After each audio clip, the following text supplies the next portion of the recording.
Mark, I want to ask you about that because I think TMZ ran a story on that. I think you had done an interview, and I want you to, if you can expand on that at all for us. You had made the statement the other day, correct me if I'm wrong, that you believe that names of Republicans, you didn't mention any names, but you said names of Republicans you believe are scrubbed. Can you just go into that a little further and give us a little background on that?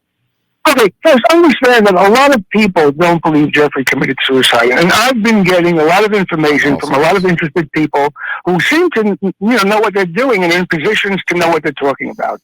And I was told just the other day that these files are being scrubbed. To get Republicans out of there. And I was told it was being done in a facility in Winchester, Virginia. Wow. So that's what I was told by a relatively reliable source. Do you think that's why today Pam Bondi, and that's why Donald Trump said, go ahead, Republicans, vote yes. And that's why Pam Bondi is now opening up a new investigation as well to give them more time? What do you think the meaning is of that?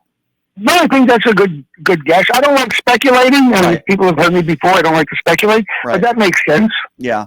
The other thing about the suicide, when I'm talking about the other thing, Bill Barr's conclusion is based on bullshit. Okay, after Jeffrey died, I fully believe he committed suicide. I had no reason to doubt it until the next day when the two qualified pathologists did the autopsy, and they came out of the autopsy saying that they can't call it a suicide because it looked so much like a homicide. That was Dr. Kristen Roman, who was the city pathologist. Wow. It was her autopsy to do. And Dr. Michael Barden, who I very respected guy. Extremely respected. Yeah. Okay, so they said it looks more like a homicide than a suicide.